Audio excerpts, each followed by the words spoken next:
The night air was thick with tension as Emily sat on the edge of her bed, scrolling through messages on her phone.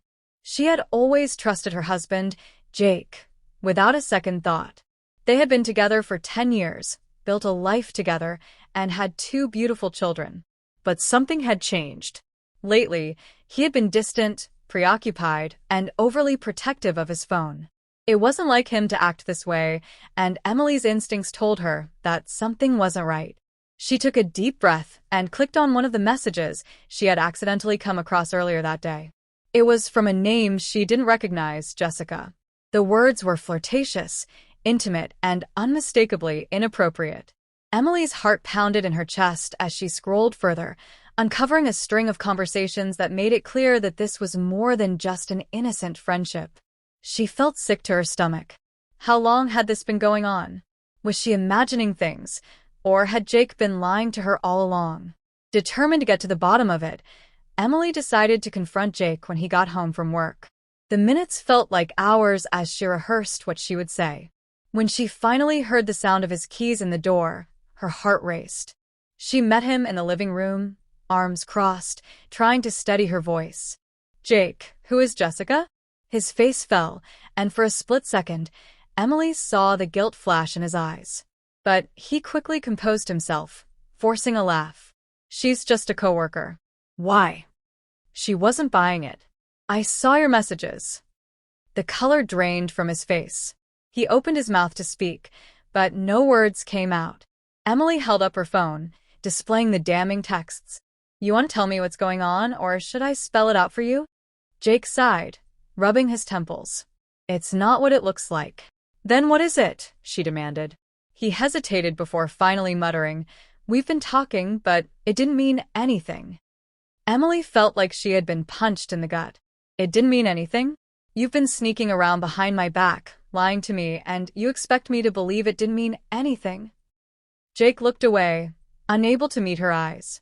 "I made a mistake." Tears welled up in Emily's eyes. She wanted to scream, to throw something, to make him feel even a fraction of the pain she was feeling. Instead, she took a deep breath. "How long?" He hesitated. "A few months." A few months. Emily's mind raced back to the times he had come home late, the times he had been glued to his phone, the times he had seemed disinterested in her. How had she not seen it sooner? She shook her head, standing up. "I don't even know who you are anymore." Jake reached for her, but she stepped back. "Emily, please, I love you." She let out a bitter laugh. "You don't do this to someone you love." The silence between them was deafening. Emily didn't know what to do, but she knew she couldn't just pretend like this never happened. She needed time to think, time to process. Without another word, she grabbed her purse and walked out the door, leaving Jake standing there alone. She drove aimlessly, the weight of betrayal pressing down on her. She thought about their children, about their life together. Was it worth saving? Could she ever trust him again? Emily parked by the beach, the sound of waves crashing against the shore offering a small sense of peace. She pulled out her phone, debating whether to call her best friend, Rachel. She needed someone to talk to, someone who could help her make sense of everything. Before she could dial, a message popped up on her screen from Jessica. Her hands trembled as she opened it. "Emily, I think we need to talk."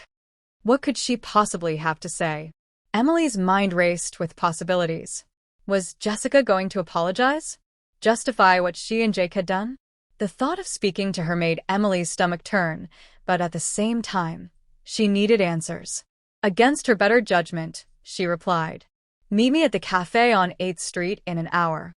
When Emily arrived, Jessica was already there, sitting nervously at a corner table.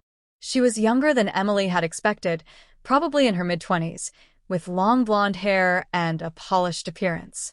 She looked uncomfortable, which only fueled Emily's anger.